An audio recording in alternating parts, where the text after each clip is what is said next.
Salut à tous, c'est Nico, j'espère que vous allez bien. On se retrouve aujourd'hui pour la présentation de cette Subaru XV 1/18e de chez Sunstar.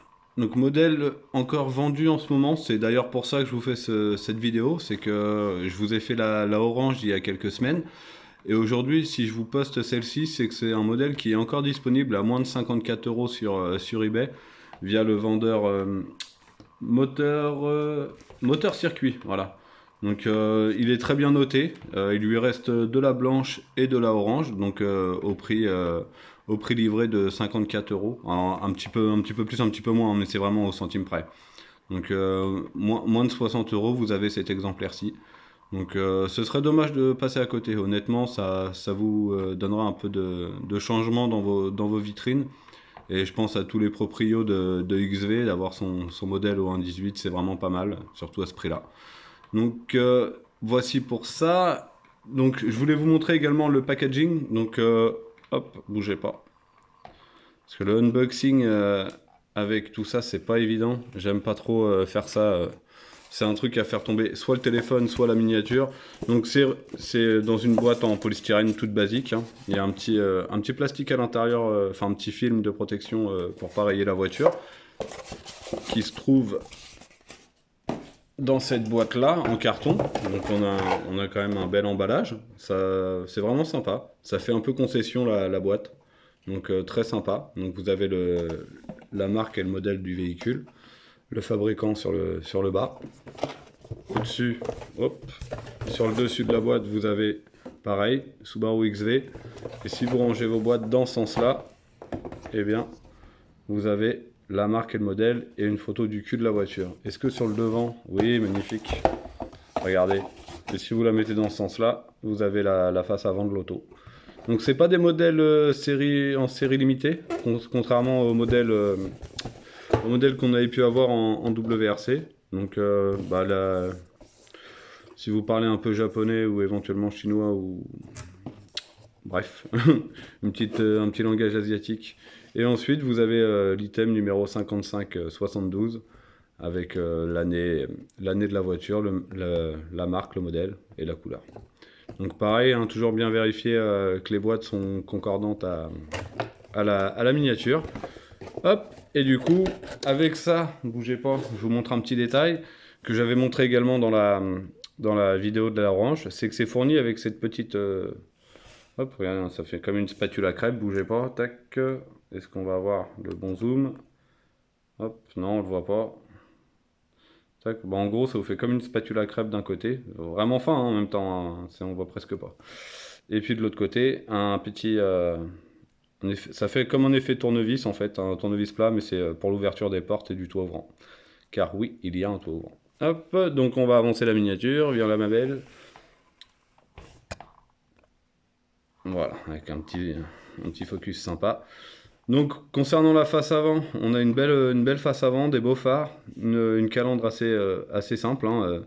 Ce modèle est très bien reproduit au 1/18e de la part de Sunstar. On a vraiment les pare-chocs couleur plastique, c'est vraiment sympa. Ensuite sur le côté, on a les arches de roues pareil qui sont en noir. Les roues, les roues un peu génériques, je trouve que ouais, c'est une Citroën que j'ai vue il n'y a pas si longtemps avec des jantes un peu semblables sur une DS3 de mémoire. Donc ouais, je suis pas un grand fan de ce genre de roue. C'est pas, bah, ça fait haut de gamme tout en étant basique en même temps. Enfin ouais, je suis pas trop fan. J'ai des petits défauts de paint ici, ça fait des petits points, comme si elle avait la maladie du Zamac. Hop, je sais pas si on peut voir. Non. En revanche, là, vous allez peut-être voir, j'ai un petit de,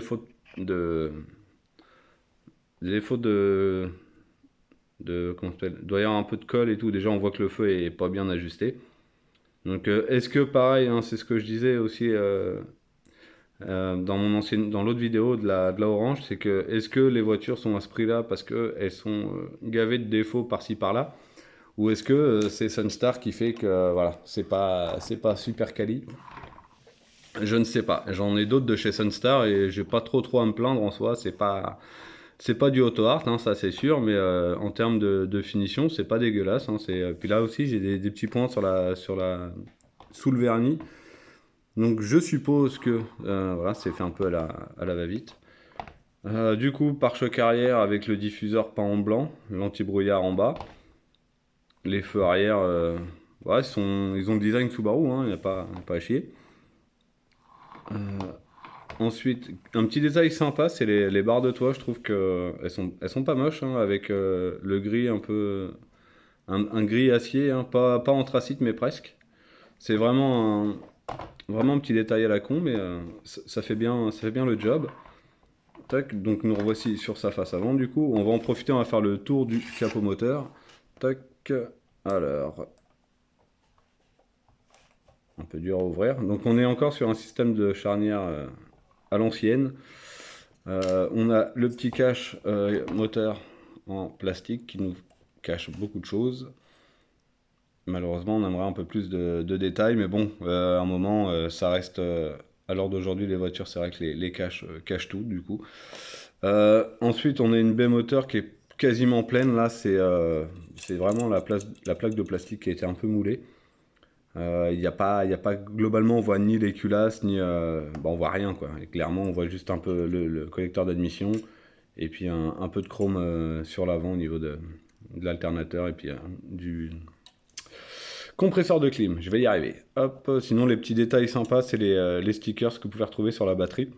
Ça, c'est con, mais c'est du petit détail. Ça coûte pas trop cher à faire et vous les retrouvez du coup. Et on les a également ici. Je sais pas si on va bien voir. Je vais essayer de. Voilà. Donc ça doit être le bocal de liquide de refroidissement qui est arrivé là. Vous me dites hein, si je me loupe, hein, parce que moi je suis sur une ancienne GT où tout est sous le moteur et sous le capot, il n'y a pas grand... Enfin, au niveau de la calandre, moi tout ça j'ai pas sur ma GT, j'ai juste un réservoir tampon. Mais c'est vrai que tout ça, là, les jauges de remplissage, j'ai pas. Donc si vous avez plus d'infos, n'hésitez pas à les partager.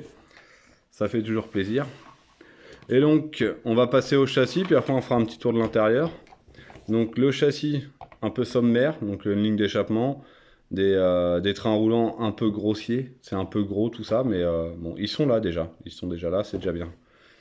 Ensuite, vous pouvez retrouver pareil, bougez pas, on enlève le plateau, donc l'échelle de l'auto, la marque, le modèle, et le fabricant en dessous. Et c'est fabriqué en Chine.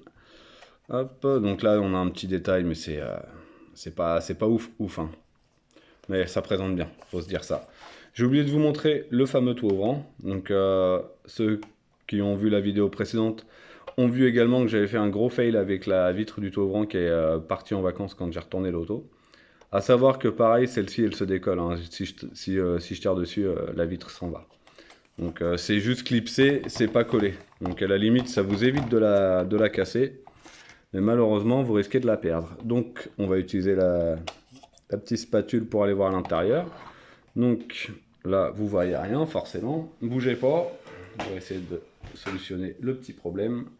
Hop, ça, si je te mets là et toi, je te mets là. Non, on n'y voit pas grand chose. C'est beau. Hop, donc l'intérieur, bougez pas. On va décrocher le téléphone, ça va bouger, mais c'est normal. C'est pour la même cause. Hop, alors, sur l'intérieur. Ah, c'est mieux comme ça. Un petit éclaircissement.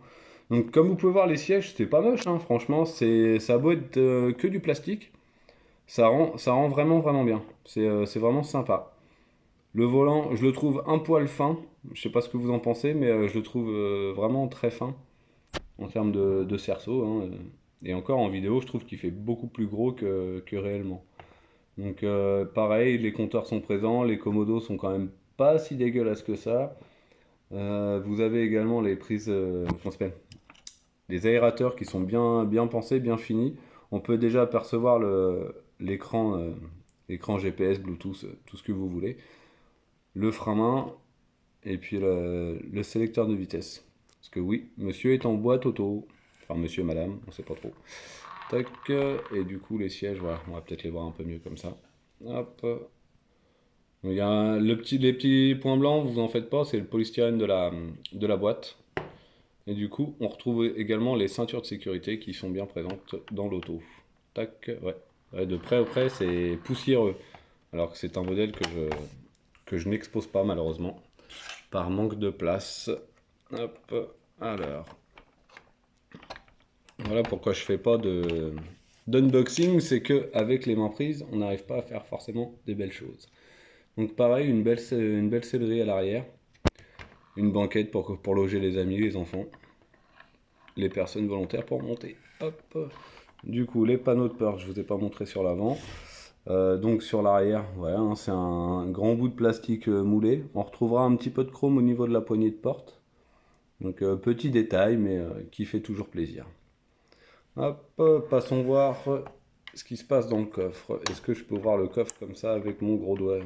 Hop, tac, parfait. Donc, ouais, on voit pas super. Et voilà, vous êtes posé sur la moquette. Attendez, bougez pas, on va essayer de... Non, j'arriverai pas à faire quelque chose de bien. Donc, vous voyez, hein, vous avez pu voir moquette à l'intérieur. Et puis, hop, non, j'arrive pas à voir correctement. Ah, c'est moche de pas pouvoir. Hop, donc ça reste quand même un très joli coffre, hein, c'est bien pensé. Il y a les poignées pour abattre les sièges. Hop, je vais ouvrir la porte avant, que vous puissiez voir un peu plus de détails. Hop, tac.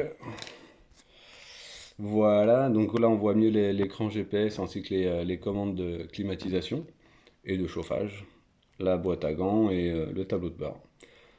Et voilà pour celle-là. Tac, on va refermer l'habitacle. Donc écoutez, profitez pour le moment, c'est encore dispo chez les revendeurs du côté de l'Allemagne. Donc modèle à une cinquantaine d'euros. Je trouve que c'est dommage de s'en louper. En temps normal, c'est des voitures que vous retrouvez aux alentours d'une centaine, entre 100 et 120 euros. Donc 120 euros de vous à moi, je les aurais jamais mis. Mais là, à 50 euros la voiture, je vois pas pourquoi on s'en priverait. Donc voilà pour cette vidéo, je remercie les nouveaux abonnés et je vous remercie de me suivre chaque semaine au long de toutes mes petites bêtises. Donc sur ce, je vous souhaite une très bonne journée et je vous dis à la semaine prochaine. Ciao ciao.